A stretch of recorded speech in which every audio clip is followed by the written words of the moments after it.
A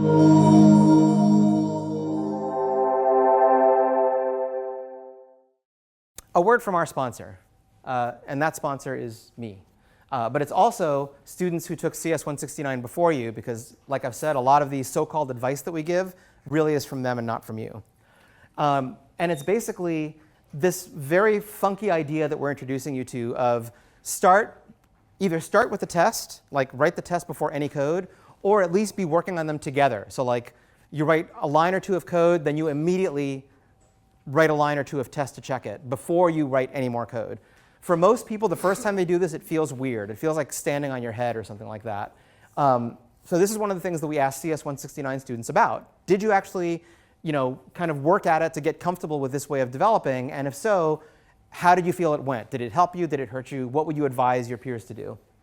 So here's the way I used to write code and debug. Maybe a lot of you do the same thing. You start out by writing a bunch of code, maybe a couple of tens of lines. You're a good coder, so you're sure it's right. But it's not, because when you run it, something goes wrong. So you kind of drop into the debugger. If the debugger is not helpful, you start putting print statements everywhere so you can print out the values of things at different points and see where it made its first mistake. If the debugger is helpful, you stop in there and, oh, OK, here's the problem. And you kind of make some changes while you're in the debugger to see, if I make this change, does that fix it? And then, like, no, it doesn't fix it. And basically, you keep repeating this non-productive cycle until eventually you get the code to work, and then you are so ready for a drink. That's the way that I basically used to write code. My life has been turned around by TDD, and I hope yours will be too, because it requires all of the same skills. There's nothing about TDD that you don't sort of already know how to do. You just haven't done it in this order. Instead of writing a lot of lines, you write the fewest lines possible. And in fact, you write the test first or in conjunction with. And you're just testing one little thing about that behavior, just one thing. And if you break something, you'll know right away which 2 lines it was that broke it, because you just wrote those 2 lines. It was working before. Instead of putting printfs everywhere, you have expectations. The expectation says, when I look at this value, it should have this other value, or it should match this regex, or whatever. So instead of having printfs, you have your test tell you the answer to that. Instead of stopping in the debugger and say, OK, I'm in the debugger, and I need the code to go down this path, so I'm going to force this function to return some other value to make sure the if statement goes the way I need it to go. Well, that's exactly what seams are for. You set up a seam in advance so that, for example, the return value of a function or some value of a variable will give, you can control exactly what that is, and you can force the code to go the way you want it to go. And if, despite your best efforts, it doesn't work, you just press a button and run the same test again. You change your code a little bit, and you press the button. You change your code a little bit, and you press the button. And in fact, if you use tools like guard, which we're going to show you how to use for your project, you don't even have to press the button. Every time you change your code, it reruns the test that that code is associated with. So all of the same abilities that you use in debugging are the ones that you use in TDD. It's just a lot easier once you get used to doing it. So it's more productive once you get used to it. It will keep your tests independent. And by the way, once you're done with this process, like, oh, you have a test, right? You got a test for free. So it takes more time up front when you start doing it. But most students have found, and I have definitely found in my own practice, it takes less time overall. You will bang your head against things much less frequently if you can get comfortable doing things in this way. So this is one of these, it's going to feel weird the first time you do it. Stick with us.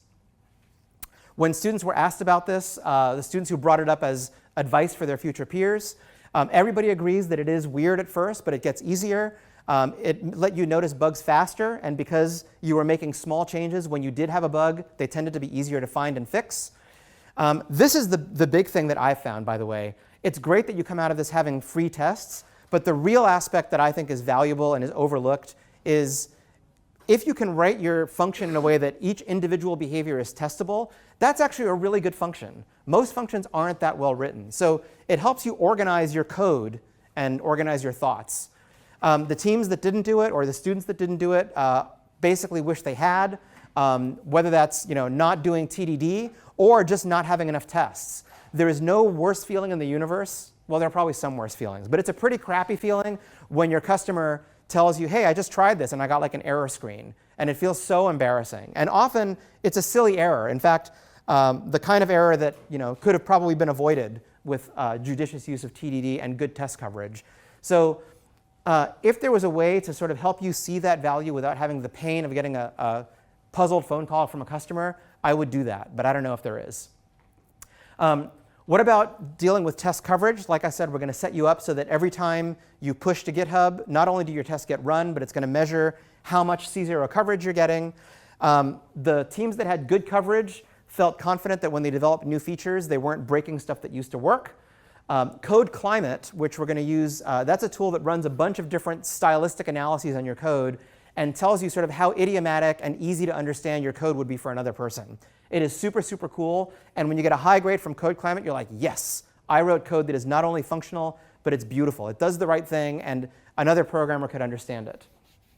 We're going to encourage everyone to use this model of doing a pull request, which is when you basically say to your team, my code's ready for merging. Please look it over and make some comments before I complete the merge. You basically, multiple eyeballs on the code will help find problems that could be avoided later. And again, the teams that had not committed to doing it this way ultimately wish that they had done it sooner. It's much easier to get into this mindset early on. So again, these are unredacted comments pulled from students who were sitting not in this room, but in a morally equivalent room like a year ago today.